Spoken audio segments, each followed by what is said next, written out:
నీవు దేవుని కొరకు ఆయన సన్నిధిలో చేసిన ప్రార్థన వ్యర్థం కాదు. ఆయన సన్నిధిలో నీవు వాడబడిన, శ్రమపడిన, నీ సమయాన్ని వెచ్చించి, నీ శక్తిని, బలాన్ని వెచ్చించి నువ్వే పని చేసావు, అది వ్యర్థం కాదు. దేవునికి నీవు త్యాగపూరితంగా ఇచ్చిన కానుకలు వ్యర్థం కాదు. దేవుని పక్షంగా, దేవుని నామము పేరట, దేవుని సన్నిధిలో నీవు చేసింది ఏది కూడా వ్యర్థం కాదు అని దేవుని సన్నిధిలో జ్ఞాపకం ఉంచుకో. సో దావీదు భక్తుడు చేస్తున్నాడు, అయ్యా నీ సన్నిధిలో నేను మొరపెడుతున్నాను, నాకు నువ్వు సహాయము చేయి. సో మొదటిగా దేవుని నమ్ముకున్న వారిని ఆయన రక్షిస్తాడు. రెండవదిగా ఆయనకు మొరపెట్టిన వారికి ఆయన సహాయం చేస్తాడు, ఆయన విడుదల ఇస్తాడు. మూడవదిగా ఒక్క మాట మాత్రం జ్ఞాపకం చేసి ఈరోజు ముగించుకుందాం. యోనా గ్రంథము 3వ అధ్యాయము 5వ వచనం మనం చూసినట్లయితే, యోనా అనే ప్రవక్తతో దేవుడు మాట్లాడుతాడు. దేవుని వాక్కు యోనాకు ప్రత్యక్షమై, నీవు నినివే ప్రాంతానికి వెళ్ళి ఆ ప్రాంతంలో ప్రజల మీదకి దుర్గత వస్తుందని ప్రకటించు యోనా అన్నప్పుడు మనకు తెలుసు, తర్షీషుకు వెళ్ళే ఓడ ఎక్కుతాడు. తర్వాత బుద్ధి వస్తుంది.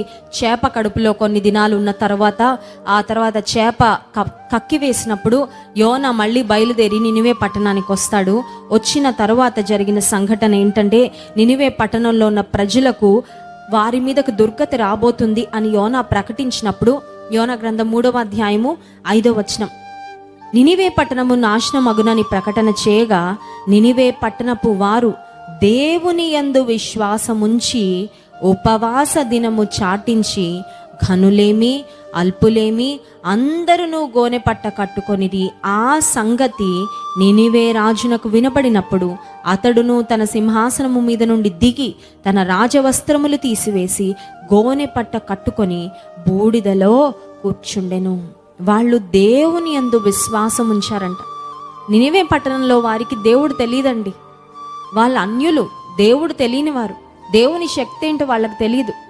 యాక్చువల్గా నినివే పట్టణం మీదకి దేవుని ఉగ్రత రాబోతుందని వెళ్ళి ప్రకటించమన్నప్పుడు యోనా భయపడ్డాడు. ఎందుకంటే వాళ్ళు భయభక్తులు లేనివారు, అక్రమంగా బ్రతికేవారు, పాపంలో బ్రతికేవారు.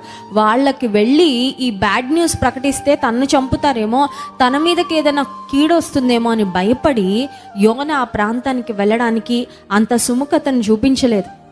కానీ యోనా ఎప్పుడైతే వెళ్ళి మీ మీదకి నాశనం రాబోతుంది, మీ మీదకి దేవుని ఉగ్రత రాబోతుందని ప్రకటించాడో, వారు దేవుని యందు విశ్వాసముంచి, నినివే పట్టణంలో ఎవరైనా సరే, ఫర్ ఎగ్జాంపుల్, ఆ దేవుడు ఎవరో మాకు తెలీదు, అసలు ఈ దేవుని ప్రవక్త ఎవరో తెలీదు, ఆయన చెప్తుంది నిజమో కాదో తెలీదు, మా పట్టణం మీదకి దుర్గత వస్తుందో రాదో, హూ నోస్, ఎవరికి తెలుసు, జరిగితే చూసుకుందాంలే అని కనుక దేవుని మాటలు యందు విశ్వాసం ఉంచకుండా